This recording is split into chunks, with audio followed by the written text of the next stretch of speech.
আজিৰ ভিডিঅ'টোৰ জৰিয়তে আমি দুটা গুৰুত্বপূৰ্ণ টপিক আলোচনা কৰিম। প্ৰথম টপিকটো হৈছে ডিএ মৰগীয়া বানাছৰ সম্পৰ্কত আৰু দ্বিতীয় টপিকটো হৈছে পেঞ্চনৰ কাৰণে অতিকৈ এটা গুৰুত্বপূৰ্ণ খবৰ আছে। এই দুটা খবৰ আমি দিবলৈ চেষ্টা কৰিম। প্ৰথমতে আমি ডিএৰ কথাখিনি আলোচনা কৰিম, তাৰপিছত আমি পেঞ্চনৰ কথাখিনি আলোচনা কৰিম। প্ৰথম কথা হৈছে যে আজি যি ডিএ বা মৰগীয়া বানাছৰ আজি যিহেতু অহাকালি পূজা আৰম্ভই হ'ব, আজি ভাল এটা খবৰ সকলোৱে লাভ কৰিব বুলি আশা কৰিছিলে আৰু সেই মৰ্মে আজি কেন্দ্ৰীয় বৈঠক কেবিনেট বৈঠকো হৈছিলে, কিন্তু সেই কেবিনেট বৈঠকত ডিএ বা মৰগীয়া বানাছ সম্পৰ্কত কোনো ধৰণৰ আপডেট এতিয়ালৈকে অহা নাই। এতিয়া কথা হৈছে যে আপোনালোকে সকলোৱে জানে যিটো সূচাংকৰ হাৰ যিটো 50% পৰা বাঢ়ি কেনে 53% হৈছে, গতিকে আপোনালোকে এটা কথা কনফাৰ্ম হৈ থাকিব পাৰে যে আপোনালোকৰ 3%টো বাঢ়িছে আৰু সেইটো 4% হৈ আহিব পাৰে যেতিয়া অফিচিয়েলভাৱে ঘোষণা কৰিব।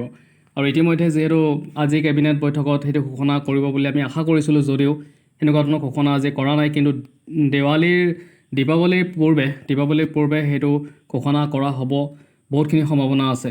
মানে সেইটো ঘোষণা কৰাৰ সম্ভাৱনা যথেষ্টখিনিয়ে আছে আৰু তেতিয়া আপোনালোকে সেই ভাল খবৰটো লাভ কৰিবলৈ সক্ষম হ'ব। কিন্তু আচলতে এই 3% বা 4%টো প্ৰায় কনফাৰ্মেই হৈছে, কিন্তু সেই কথাখিনি অফিচিয়েলভাৱে এনাউন্স কৰাৰহে বৰ্তমান বাকী আছে। আৰু সেইটো এনেকুৱা অকেজনবিলাকত বা ডাঙৰ যিবিলাক অকেজন থাকে বা পূজা, আমাৰ যি দুৰ্গা পূজা হ'বলৈ গৈ আছে বা আৰম্ভ হ'বলৈ গৈ আছে, তাৰ আগতে এনাউন্সমেণ্ট আমি ভাবিছিলোঁ যে এনাউন্সমেণ্ট হ'ব বুলি, কিন্তু এনাউন্সমেণ্ট নহ'ল।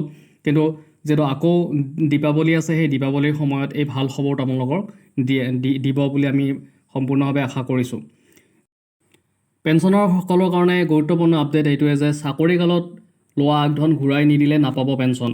এটা বহুতেই ডাঙৰ আপডেট পেঞ্চনৰ সকলৰ কাৰণে। আৰু আচলতে ইয়াতে বাতৰি কাকতত প্ৰকাশিত হৈছে কথাখিনি।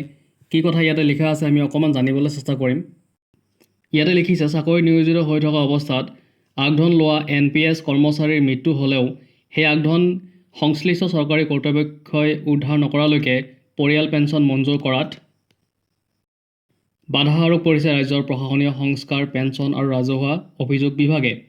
বিভাগটোৰ সচিব মনিতা বৰগোহাঁয়ে জাৰি কৰা এক নিৰ্দেশনা অনুসৰি আগধন লোৱা NPS কৰ্মচাৰীৰ অকাল মৃত্যুৰ সময়ত পাবলগীয়া মৃত্যু তথা অৱসৰকালীন গ্ৰেচুইটিৰ পৰা আগধনখিনি সংশ্লিষ্ট DDO তথা বিভাগীয় কৰ্তৃপক্ষৰ দ্বাৰা উদ্ধাৰ নকৰালৈকে কোনো ধৰণৰ তদৰ্থ অনুকম্পামূলক পৰিয়াল পেঞ্চন বা তদৰ্থ পৰিয়াল পেঞ্চন মঞ্জুৰ কৰিব নোৱাৰিব।